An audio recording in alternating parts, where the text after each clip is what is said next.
They handed me my place card, and my breath caught in my throat. It wasn't the cheap cardstock or the hastily scribbled name that hurt. It was the table number. Table 23, tucked away in the corner, right next to the swinging doors of the kitchen. My own sister, the bride, had seated me, her maid of honor, with the distant cousins and the plus ones nobody knew. My father smirked. My mother gave me a look that said, "Just accept your place." The real gut punch wasn't the seat, it was the message behind it. You are nothing to us. Have you ever felt so small, so deliberately erased by the people who are supposed to love you most? That night, they thought they had finally broken me, but all they did was give me a reason to build an empire, just so I could one day look them in the eyes and show them what a nobody can do. This isn't just a story about revenge, it's the story of how I took back my name. I stood there for a moment, the cold weight of the card in my hand feeling heavier than it should. The lobby of the Azure Crest Mountain Resort was a cathedral of wealth. Sunlight streamed through two-story windows, glinting off the crystal chandelier that hung like a frozen firework from the vaulted ceiling.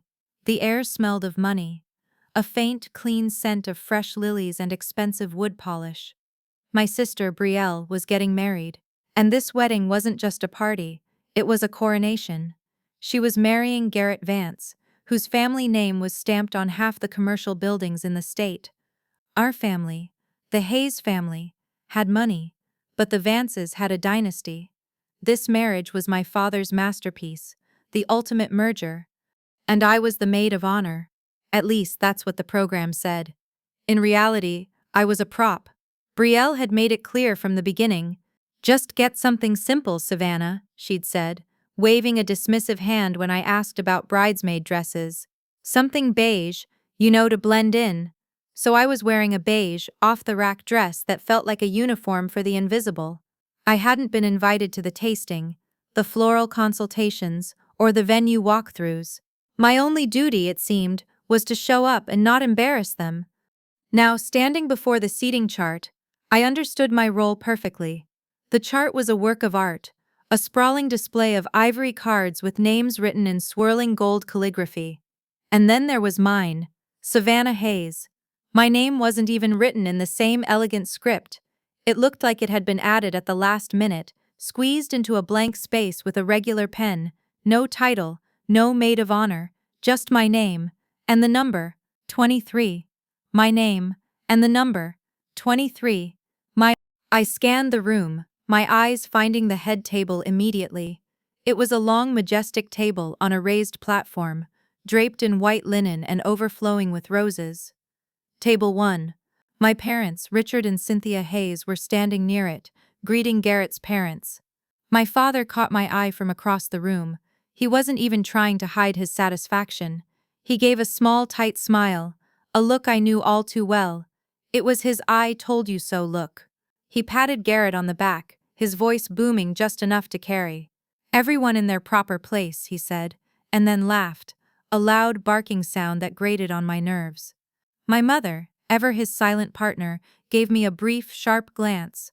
Her expression was a perfectly curated mask of polite indifference. But her eyes delivered the message: just accept your place, don't make a scene. My gaze drifted to my sister. Brielle was radiant in her gown, a vision of white lace and diamonds. She was talking to one of Garrett's aunts, laughing at something she said. Then she looked over, right at me. For a second, our eyes met. There was no flicker of sisterly love, no hint of regret.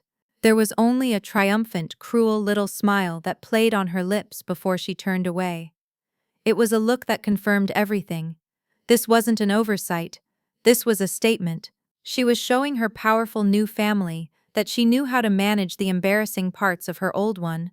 She was putting the family's failure, me, exactly where I belonged. Nearby, my Uncle Gene, my mother's brother, was shifting uncomfortably. He was a kind man, but a weak one. My father held the loan on his house, a fact that was never forgotten. He saw my face, saw the place card in my hand, and his own face fell. He looked at his shoes, at the ceiling, at a passing waiter, anywhere but at me. His silence was its own kind of betrayal, the cowardice of a man who knew what was right, but was too afraid to act. A hand touched my arm, and I flinched. It was the event manager, a polished woman with a clipboard and a practiced smile. Her name tag read Maria Flores. "Can I help you find your seat?" she asked, her voice professional, but her eyes holding a flicker of something pity, maybe. Or just the mild annoyance of dealing with a guest who was holding up the line. "I've found it," I said, my voice surprisingly steady.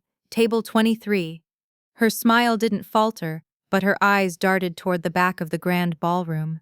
"Ah, yes, right this way."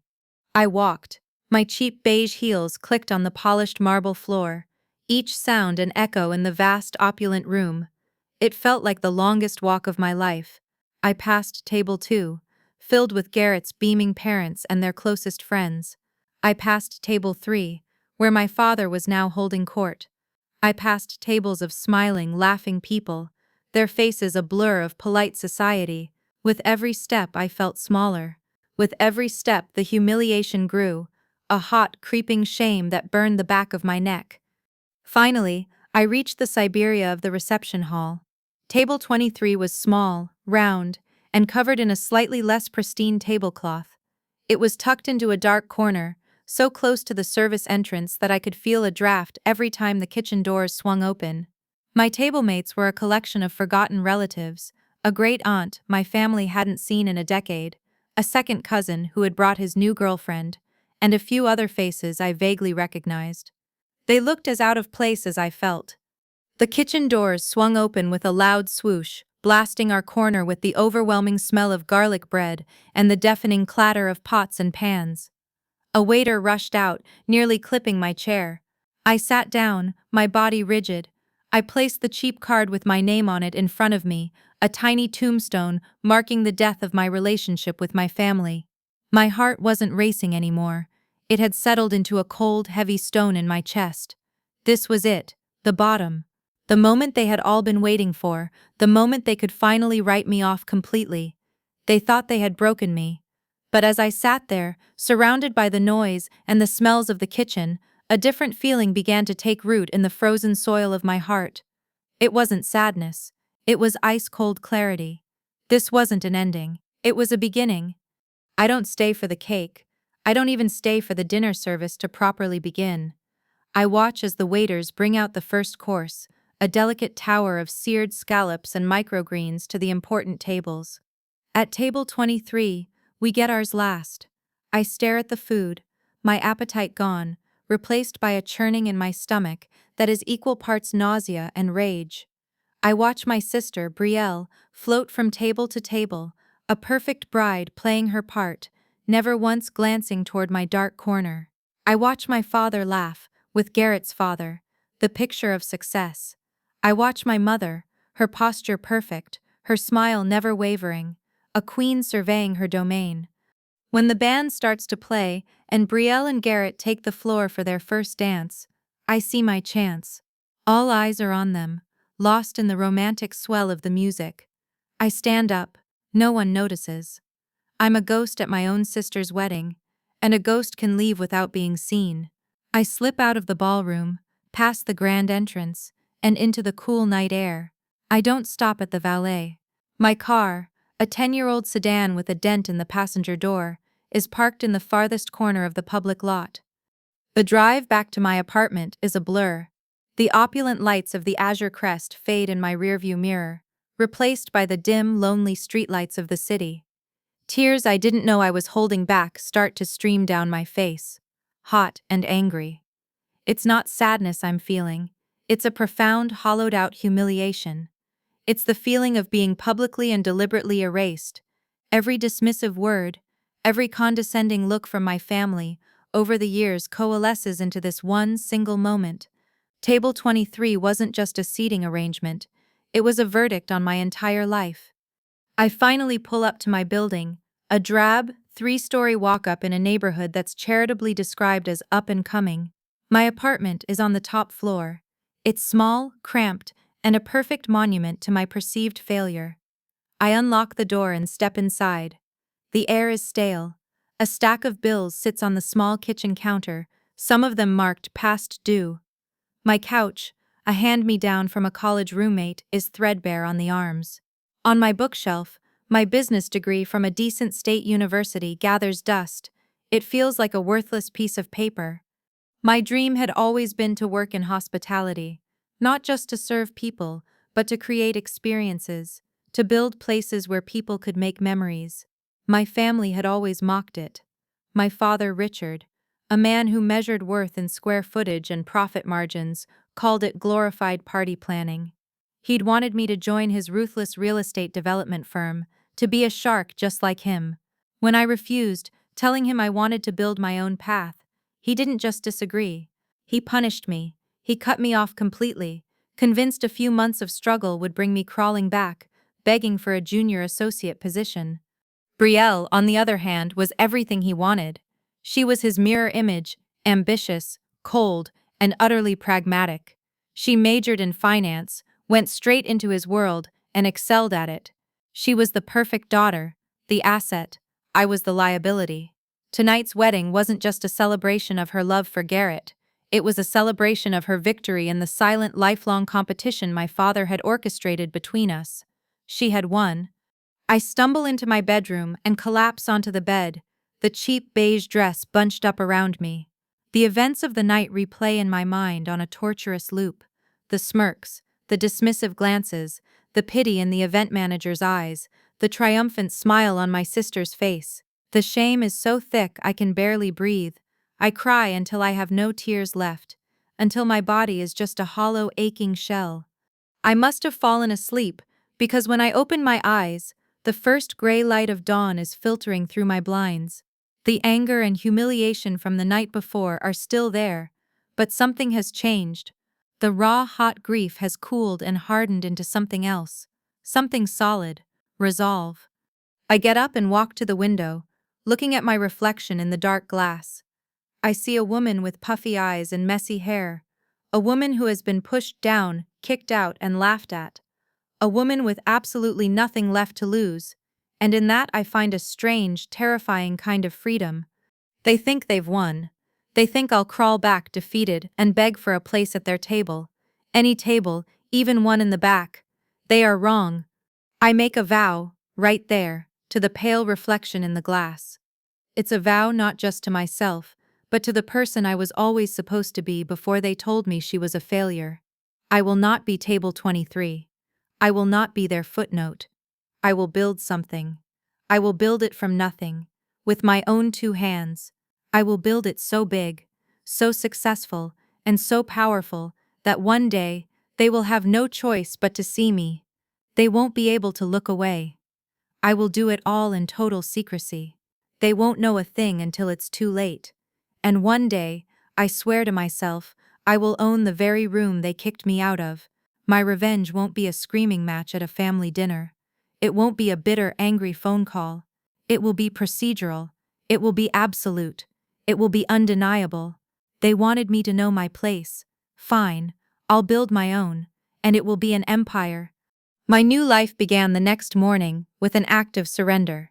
I took my car, the 10-year-old sedan that was my only real asset, to a used car dealership and sold it for $3,000. The man who bought it barely looked me in the eye, peeling off $3,100 bills and slapping them into my hand. It felt like a pittance, but it was everything. It was my seed money.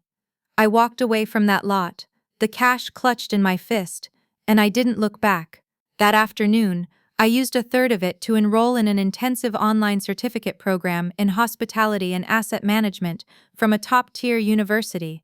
It was a program designed for professionals, and it was going to be brutal. My world shrank to the four walls of my tiny apartment. For the next year, my life became a monotonous, grueling cycle of poverty and relentless self-improvement. I took a job, a thankless, soul-crushing job, working the night shift at the front desk of a rundown airport hotel called the Wayfarer Inn.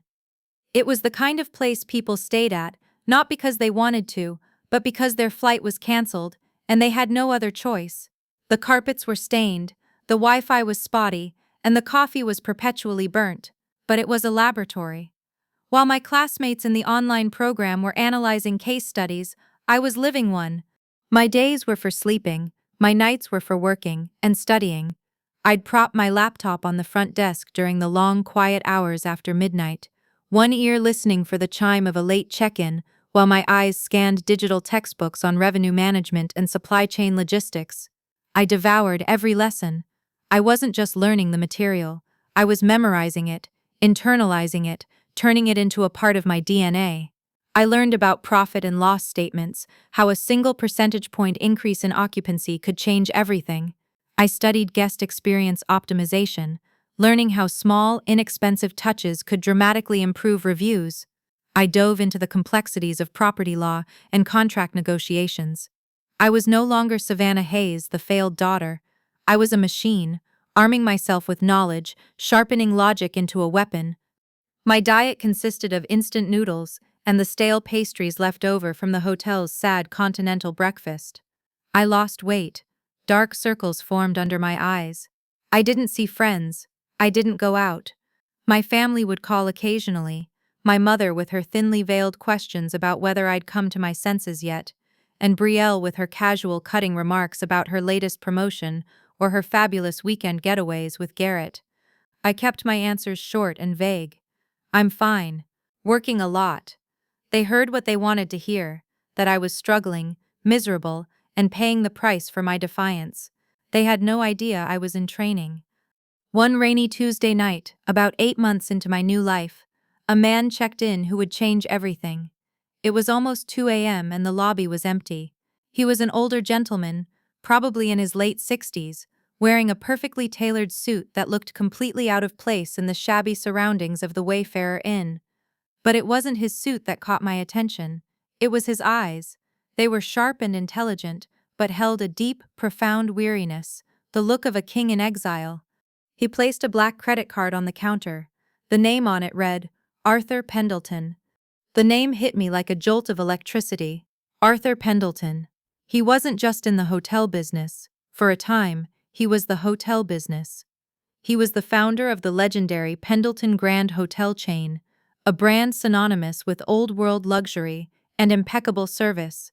He was a visionary, a genius, and then, about 10 years ago, he'd been unceremoniously pushed out of his own company in a hostile takeover. A takeover led by his own children. He had vanished from the public eye. And here he was, checking into this dump. He was hiding. He was polite but curt, his frustration with the hotel's obvious decay simmering just below the surface. He asked for a quiet room, and I gave him the best one we had, which wasn't saying much. For the rest of my shift, I couldn't stop thinking about him. This was a man who knew excellence. What must he be thinking, staying in a place like this? An idea sparked in my mind. It was audacious, reckless, and could get me fired. I didn't care. On a piece of the hotel's cheap letterhead, I began to write. I poured out everything I had been learning. I outlined 5 specific, low-cost changes the hotel could implement immediately. 1. Replace the abrasive single-ply toilet paper with a 2-ply bulk-ordered brand. Estimated cost, an increase of $400 month.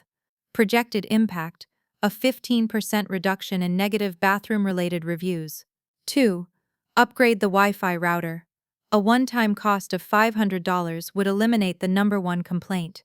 I went on, detailing changes to the breakfast offerings, a new training script for the front desk, and a simple linen spray for the rooms.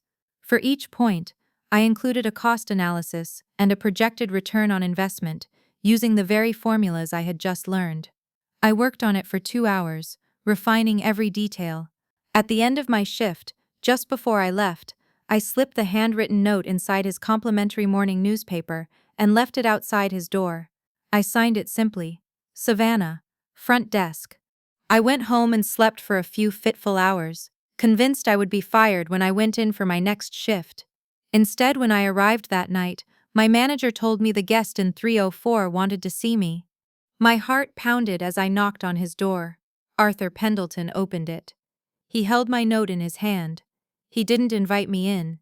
He just stood in the doorway and stared at me, his gaze intense and analytical. He wasn't smiling.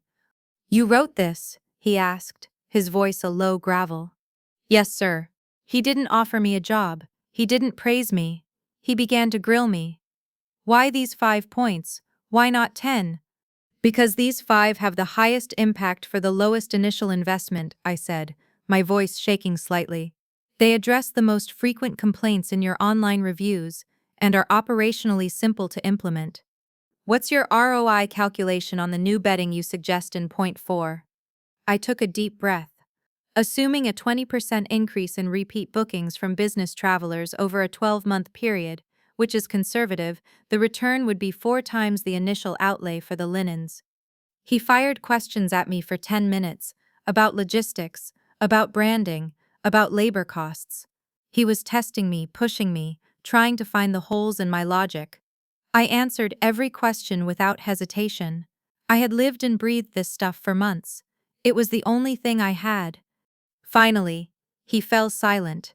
He looked at the note again, then back at me. The weariness in his eyes was still there, but now there was something else too, a flicker of recognition. My family thought I was a failure too, he said, his voice softer now. My kids, they said I was old, out of touch. They took everything I built. He looked at me, really looked at me, and I felt like he could see the entirety of my story. The humiliation, the anger, the burning desire to prove them all wrong. He saw the same fire in me that had once burned in him.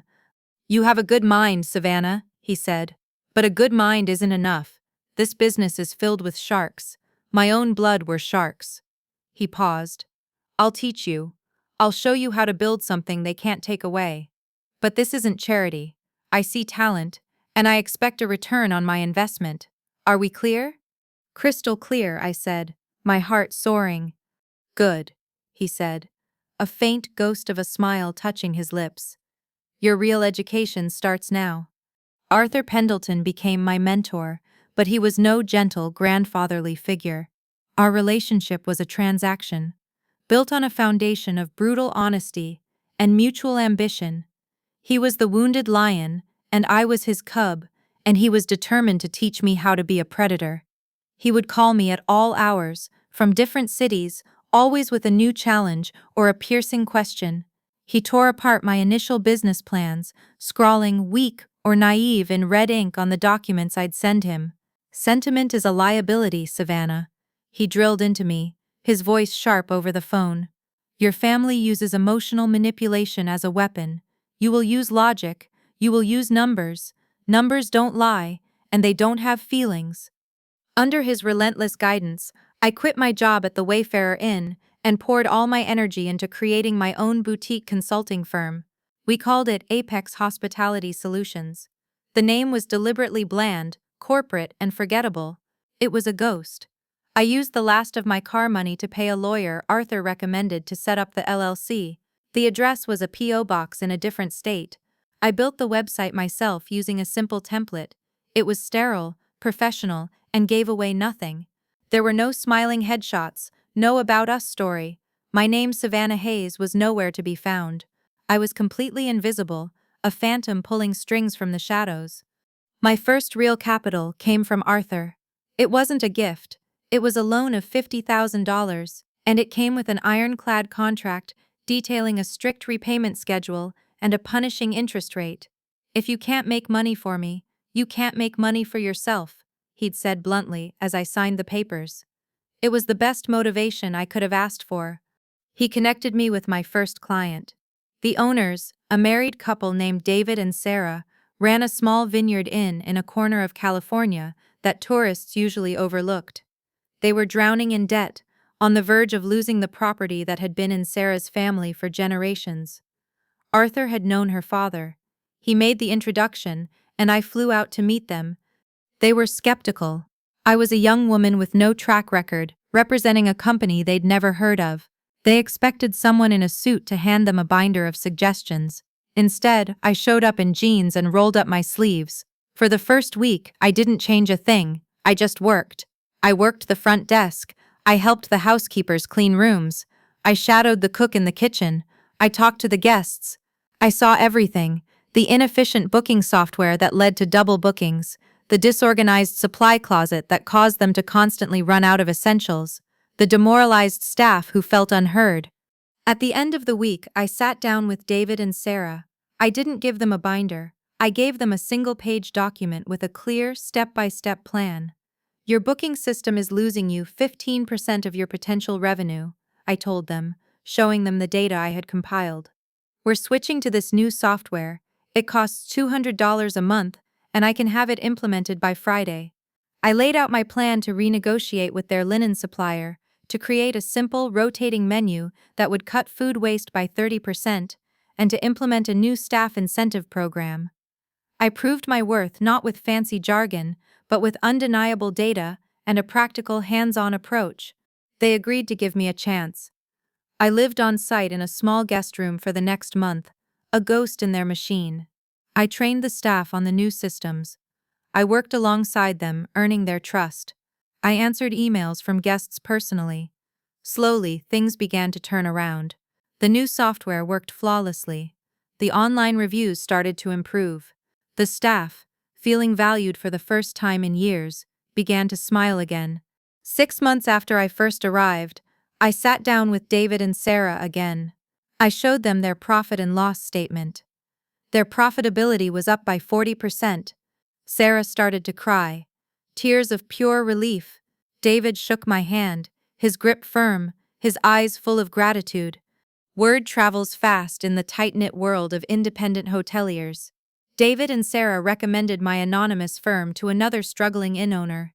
Then that owner recommended me to another. My phone started to ring. For the next 2 years, my life was a blur of airports and rental cars. I lived out of a single suitcase, flying from a ski lodge in Colorado to a beachfront motel in Florida to a historic bed and breakfast in Vermont. I was a fixer, a silent partner who came in, transformed a business from the inside out, and then disappeared, leaving only success in my wake. I was making money, more money than I had ever dreamed of.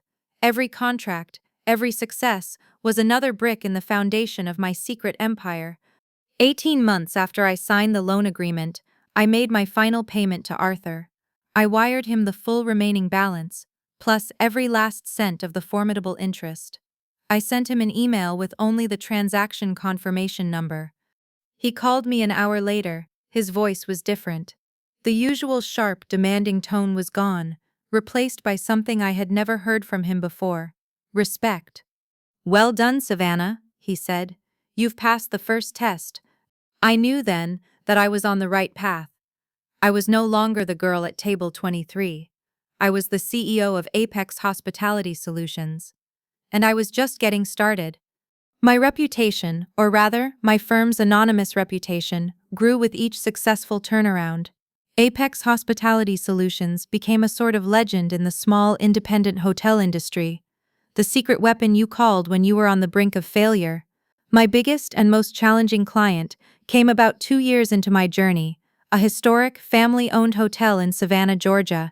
The Southern Belle, as it was called, was a magnificent old building, dripping with charm and history, but it was being run into the ground by the third generation of the founding family. They were good people, but they were artists, not business people, and they were hopelessly behind the times. A major corporate hotel chain, a direct and vicious competitor to my father's development company, was circling them like a vulture. They were making lowball offers, trying to bully the family into selling their legacy for pennies on the dollar. I spent a full year working with them, not just on-site but remotely, becoming their trusted advisor. I helped them digitize their entire operation, from their ancient booking ledgers to their marketing strategy. I taught the family's youngest son how to read a balance sheet and negotiate with vendors. We were fending off the corporate giant, and we were winning. The family treated me like one of their own. They trusted me completely. One afternoon, I received an email from a name I recognized instantly: Marcus Thorne, the head of acquisitions for the very corporation that was trying to buy out the Southern Belle. He was notorious, a corporate raider known for his ruthless tactics. He was, in many ways, just like my father. The email was brief. He wanted to talk. He said he was impressed by the work my firm was doing. Curiosity got the better of me, and I agreed to a video call. Marcus Thorne appeared on my screen, a man with a slick smile and eyes that were cold and calculating. He didn't waste time with pleasantries. "Apex Hospitality," he said, leaning back in his expensive leather chair. You're the ghost everyone's talking about. You've done a remarkable job with the Southern Belle. You've made it a much more attractive asset. We work for our clients, I said, keeping my voice neutral. Of course you do, he said with a knowing smirk. But loyalty has a price. We know you're the secret behind their recent success. We want that secret. We want their operational weaknesses, their new financial data, their pressure points. Give us what we need to make our final offer an offer they can't refuse, and we will make it worth your while. I stayed silent, waiting. A 7-figure consulting fee, he said, his voice dropping to a conspiratorial whisper, paid to an offshore account of your choice, and a seat on the new board of directors once the acquisition is complete. You'll have a stake in the company. My breath caught in my throat. A 7-figure payday. A board seat at a major corporation. It was the kind of money and power my family understood. It was the kind of success they would have to respect. It was a shortcut, a fast track to everything I thought I wanted. With that kind of capital, I could accelerate my plans by a decade. I could buy a dozen struggling hotels tomorrow. For a moment, a long, dangerous moment, I was tempted. I thought about my tiny apartment, about the years of eating instant noodles, about the look on my father's face when I told him I was on the board of his biggest rival. The thought was intoxicating. The power to become just like them, but better. I told him I'd think about it. The moment I ended the call, my hands were shaking. I was standing at a crossroads. One path was paved with gold, the other with what? Integrity. Was that worth $1 million? I picked up the phone and called Arthur. I laid out the entire offer, my voice betraying my turmoil. I explained how the money could change everything, how it could fast-track my ultimate goal. When I finished, Arthur was silent on the other end of the line for a long time. I could hear the faint sound of his breathing. Finally he spoke, and his voice was quiet and heavy. Years ago, he began, my own son came to me with a deal. A private equity firm wanted to buy a minority stake in the company. He said it would make us stronger. He showed me the numbers. It was a good deal. But I had a bad feeling about the men he was in business with. I knew they were sharks. My son told me I was being sentimental. He told me I was out of touch. He paused. I trusted him. I signed the papers. And 2 years later, he and those men used that very deal to push me out of my own company and take everything I had ever built. He let that story hang in the air for a moment. This is your test, Savannah, he said, his voice firm again. You can have their kind of success, the kind that comes from backstabbing and betrayal. Or you can have your own. You can be them, or you can be you. Who are you going to be? He didn't wait for an answer. He hung up. I sat there in the silence of my apartment, his question echoing in my ears. Who are you going to be? The temptation was still there, a sweet poison, but I thought about the family that ran the Southern Belle, how they had trusted me with their legacy. I thought about the pride I felt when I helped David and Sarah save their inn. That was a feeling $1 million couldn't buy. I opened my laptop. I typed a short, polite email to Marcus Thorne, formally declining his offer. Then, I opened a new email. I wrote to the family at the Southern Belle, and I spent the next 3 hours outlining a detailed, aggressive strategy to counter the takeover attempt, including legal loopholes and a PR campaign I had devised. I gave them everything I had, and at the bottom I added a note. There will be no charge for this advisory work. Consider it a gift. Your legacy is worth protecting. I chose the harder path, but it was my path. When I told Arthur what I had done, he was quiet for a moment. Then he said only 2 words, but they were filled with a weight of approval that felt more valuable than any 7-figure check. Good, he said. Now you're ready. My success, though anonymous, didn't go completely unnoticed. Whispers travel in the world of high-end real estate and hospitality, and my family, particularly my father and sister, had their ears to the ground. The first sign of trouble came from Betrayal. She and Garrett had spent a weekend at a boutique inn in New England, a property I had turned around a year earlier. She called me a few days after their trip, her voice casual, but I could hear the sharp edge of suspicion underneath.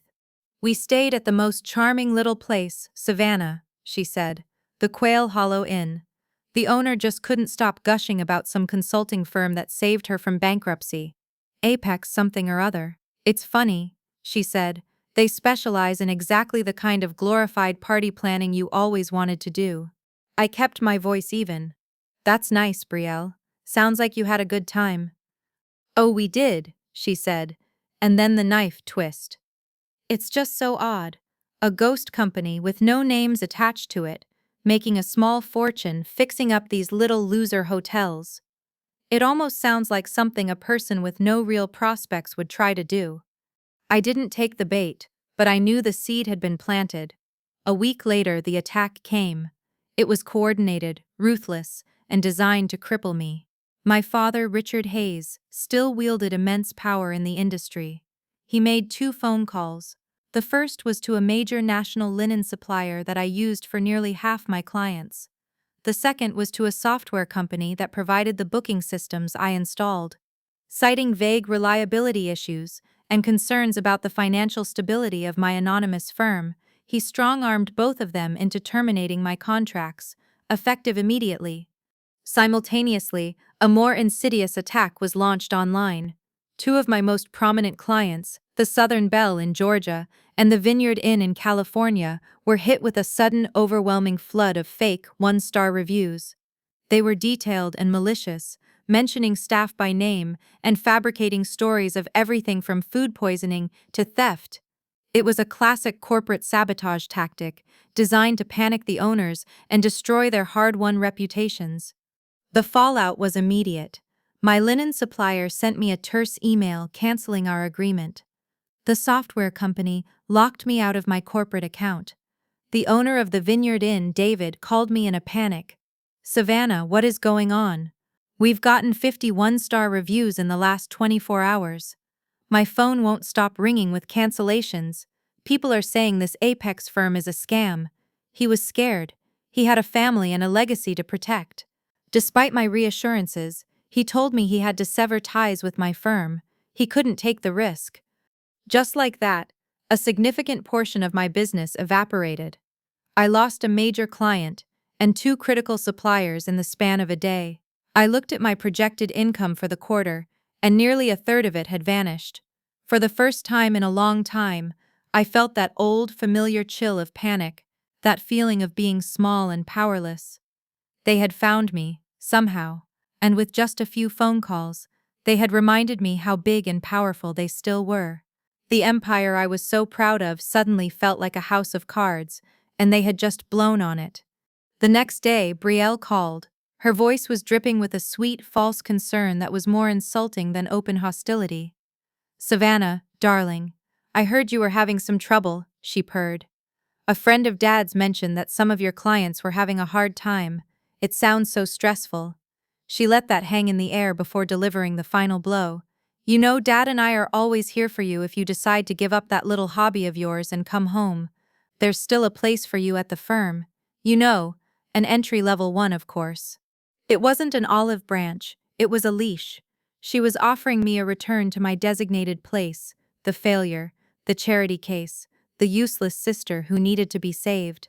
I could almost hear the smirk in her voice. I felt the anger rise in me, hot and sharp, but I pushed it down. I remembered Arthur's words, "Sentiment is a liability. You will use logic." "Thanks for the offer, Brielle," I said, my voice cold and steady. "But I'm fine. My business is fine." I hung up the phone, my hand trembling slightly. They thought this was a checkmate. They thought they had defeated me. But sitting there, amidst the wreckage of their attack, I felt that familiar hardening in my gut. The fear was fading, replaced by a cold, clear focus. This attack hadn't broken me. It had just clarified my objective. My goal was no longer just to succeed. My goal was no longer just to build something they had to respect.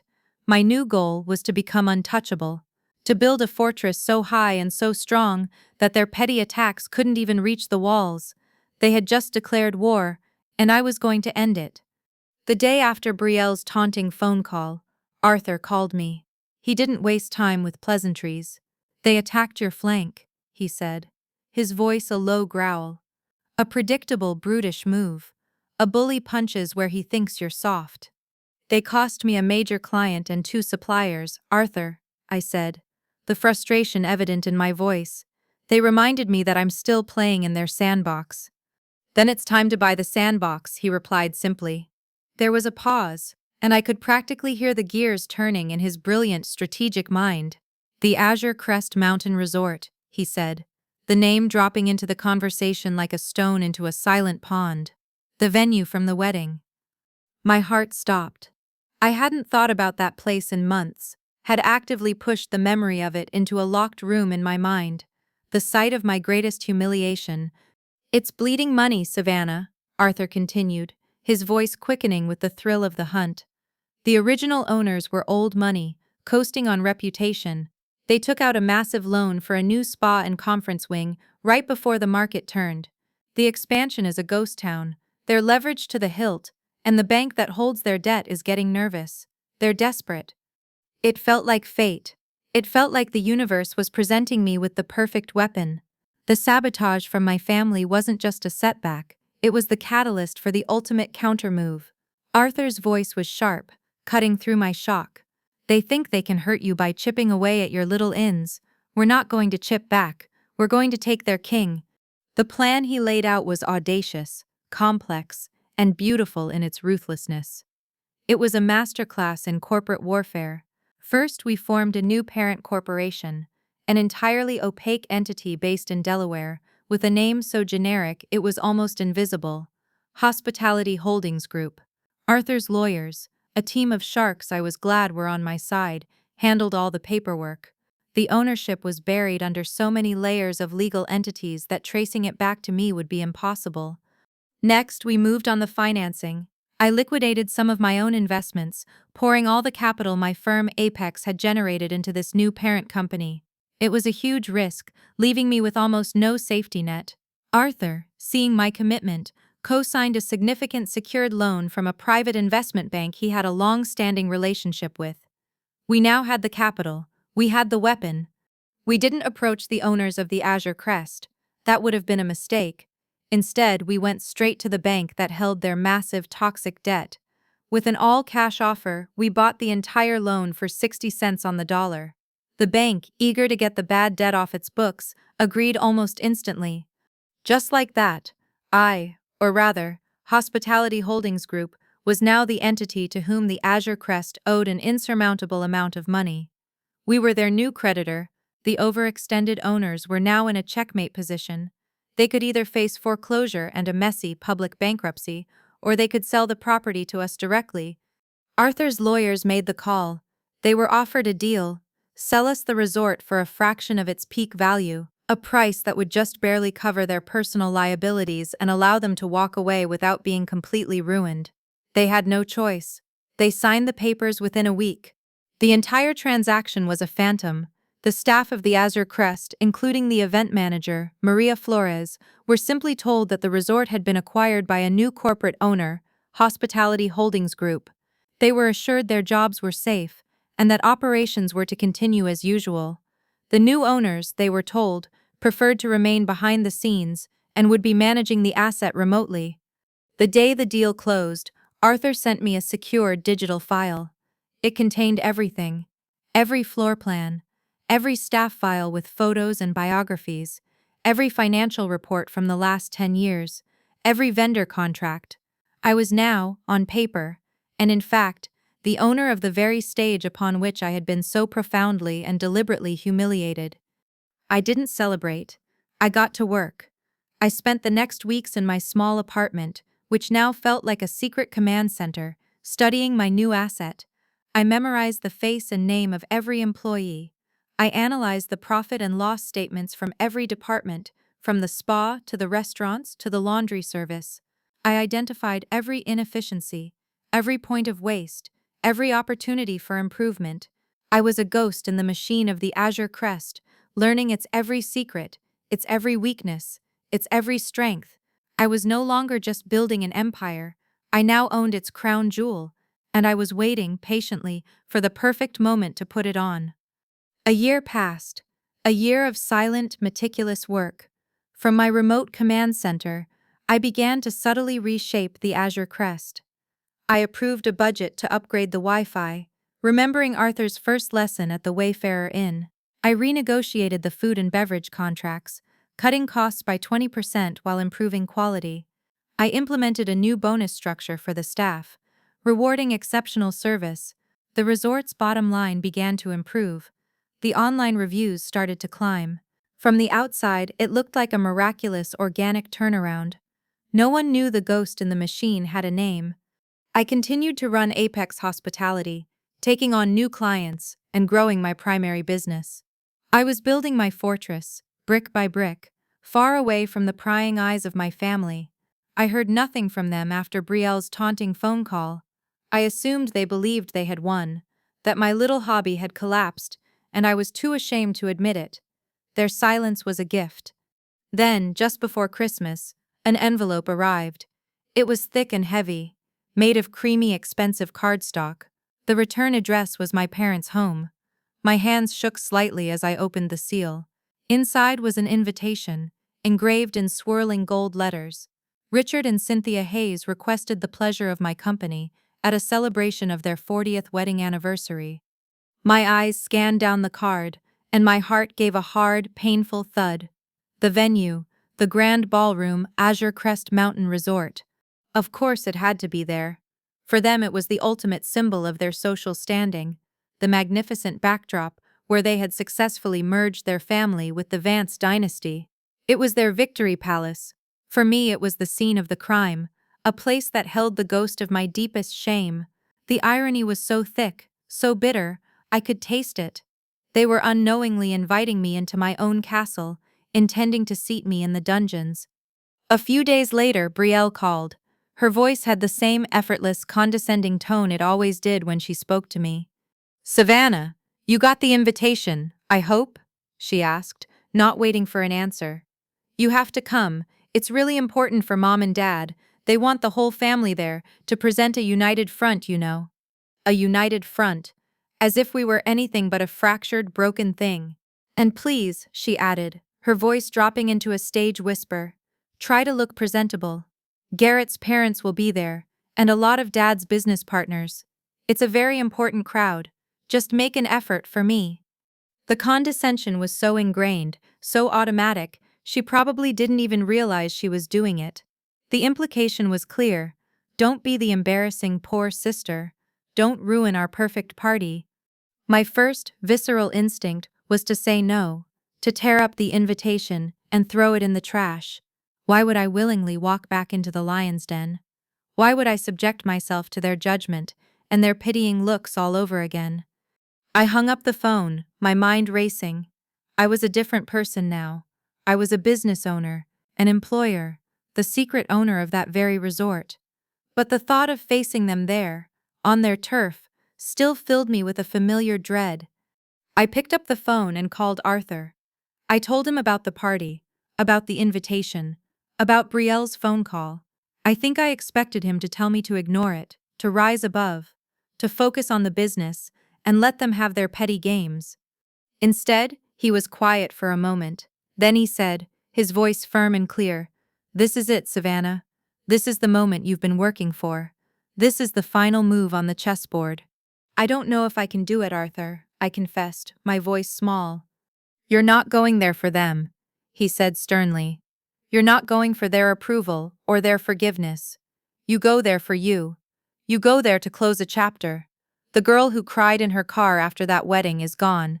You need to go back to that place and show yourself that she's gone for good." He paused, and then delivered the line that straightened my spine. "Remember who you are now. You're not a guest anymore." His words were like a splash of cold water. He was right. This wasn't about them. It was about me.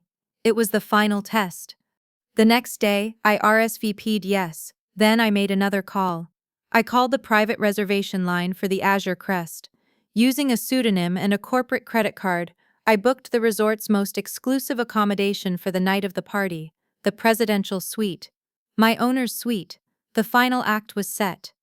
The night of the party, I arrived not as a victim, but as a conqueror in disguise. I had spent a small fortune on my outfit, not for them, but for me. It was a custom-tailored suit, a deep emerald green, crafted from a silk that shimmered under the lights. The lines were sharp, powerful, and utterly unapologetic. My hair was styled in a sleek, elegant way I'd never worn it before, and my makeup was subtle but flawless. When I looked in the mirror before I left my suite, I saw a stranger I was finally proud to know. I was not the girl in the beige dress anymore. I walked into the grand ballroom, and the first person I saw was my sister. Brielle was standing near the entrance, greeting guests. When her eyes landed on me, her practiced smile faltered. Her eyes widened, scanning me from head to toe, a flicker of disbelief and something that looked like envy in her expression. "Savannah," she breathed, recovering quickly. "Wow, you clean up nice. Did you win the lottery or something?" The insult was wrapped in a compliment, her signature move. "Something like that," I replied, my voice calm and even. My smile didn't quite reach my eyes, and I knew it unnerved her. My parents were next. My mother Cynthia gave me a tight, searching look, her perfectly plucked eyebrows raising a fraction of an inch. She was confused by the transformation. This confident, polished woman didn't fit the narrative she had constructed for her failure of a daughter. My father, Richard, was more direct. He pulled me aside, his grip on my arm a little too tight, his voice a low hiss meant only for me. "I hope you're not planning on making a scene tonight, Savannah," he warned. "Garrett's parents are here, don't embarrass us." "I wouldn't dream of it," I said, pulling my arm gently from his grasp. I looked him straight in the eye, and for the first time, he was the one who looked away. My calm was throwing them all off balance. They had expected me to arrive looking downtrodden, a target for their pity and scorn. They didn't know how to handle this version of me. A hostess led me toward the seating chart. My family's attempt at humiliation this time was more subtle, but just as pointed. I wasn't at table 23. I was at table 12, a respectable table in the middle of the room, but pointedly not at the head table with the rest of the immediate family. It was a clear, calculated message. "You're allowed in the room now, but you still don't belong with us." I simply nodded and walked to my seat. I could feel their eyes on my back, waiting for a reaction, a protest, a flicker of hurt. I gave them nothing. I sat down politely. My Uncle Gene was at the next table over. He caught my eye and gave me a small, worried look, a silent apology for his own powerlessness. He was trapped, and we both knew it. From my seat, I had a clear view of the entire room. I saw the event manager, Maria Flores, directing her staff with quiet efficiency.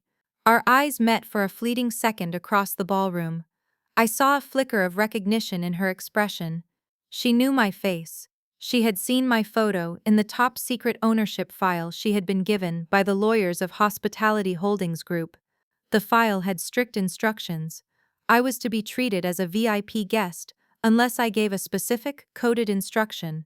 She remained perfectly professional, her expression unreadable, but I knew she was aware of my presence. She was my neutral observer, my jury. The toasts began after the main course. My father stood, tapping his glass for attention. He held his champagne flute aloft, beaming at the crowd. He spoke of his 40 years of marriage, of building a legacy, of family, and of success. Then his eyes found me in the crowd. He paused, a cruel smirk playing on his lips. "Of course, in any family, in any business, you learn that success isn't for everyone," he said, his voice full of false magnanimity. "Some people just don't have what it takes. But we love them anyway, don't we? We find a place for them." The room was quiet. The insult, aimed directly at me, was unmistakable to everyone who knew our family's dynamics.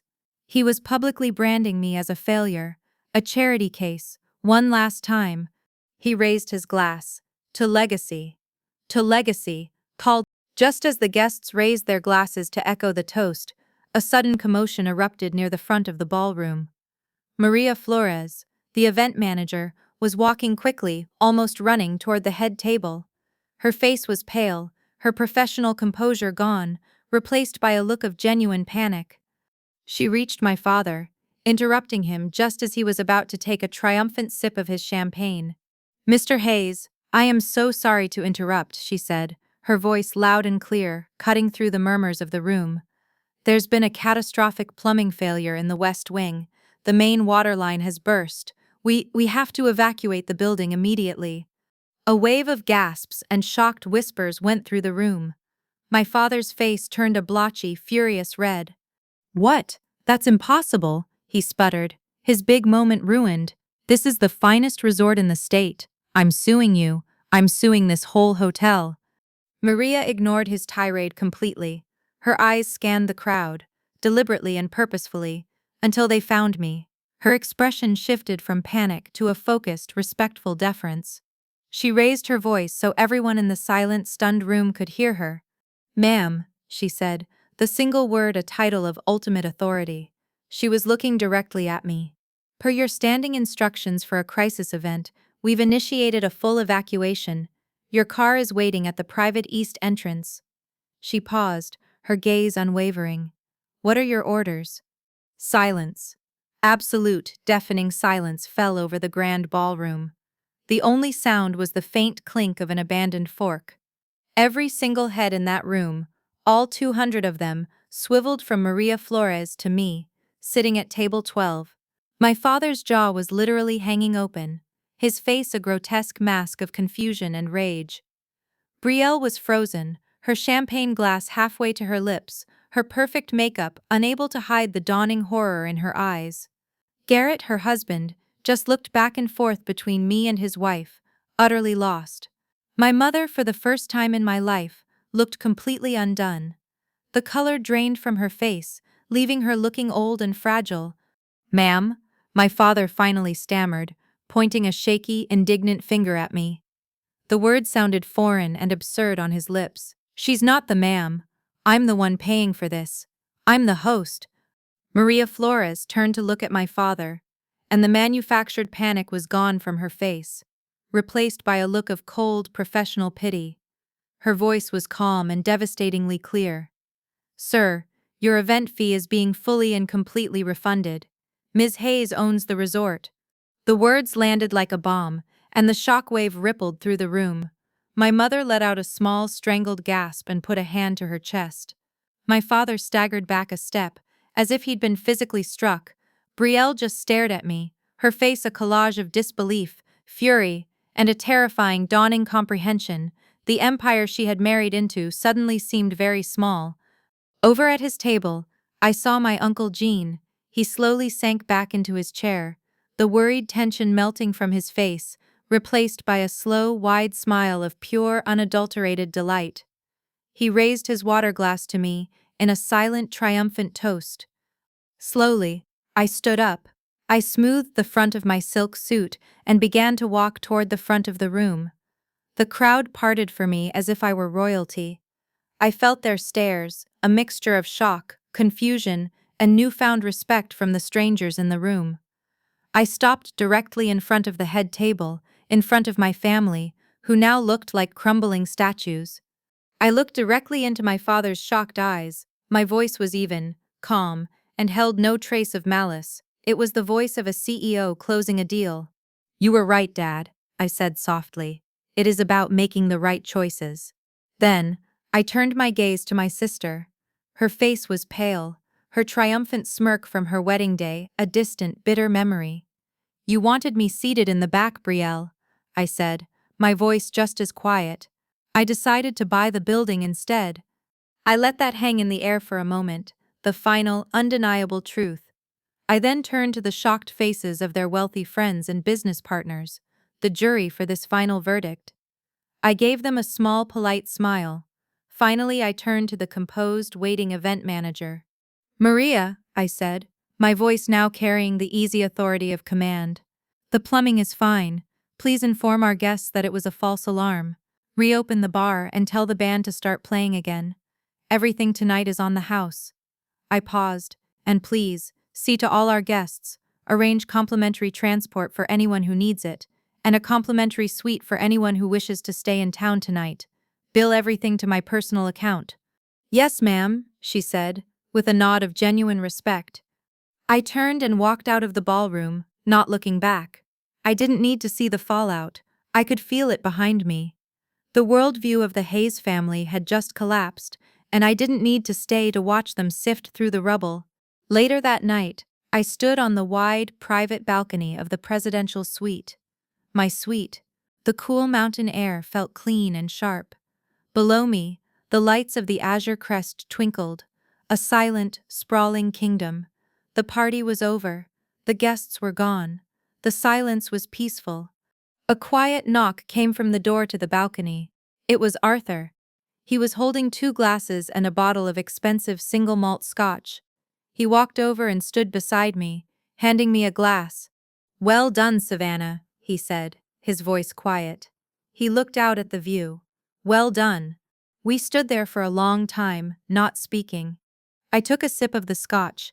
It was smoky and smooth. I didn't feel the hot, vengeful triumph I had always imagined I would feel in this moment. I didn't feel anger or hate. I didn't even feel smug. I just felt quiet.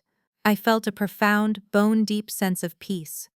The heavy weight I had been carrying in my chest for years, the cold stone of humiliation from table 23, was finally gone. The victory wasn't in the look of shock on my father's face. It wasn't in Brielle's horrified silence. It was right here, in this moment. The victory was the quiet hum of the resort I now owned. It was the calm in my own heart. It was the freedom to finally, completely be myself. They had tried to define my place in the world, and I had simply built my own world instead. And from up here, it looked beautiful. So that's how I went from being the family failure at table 23 to owning the entire resort. The real win wasn't seeing the look on their faces. It was finally proving to myself that my dreams weren't a hobby. They were an empire in the making. But I have to ask you, have you ever been underestimated by the people who should have believed in you the most? What was the moment that you decided to prove them wrong? Let me know your story in the comments below. I read every single one. And if you enjoyed my story, please hit that like button and subscribe for more true stories about taking back your power. Thanks for listening.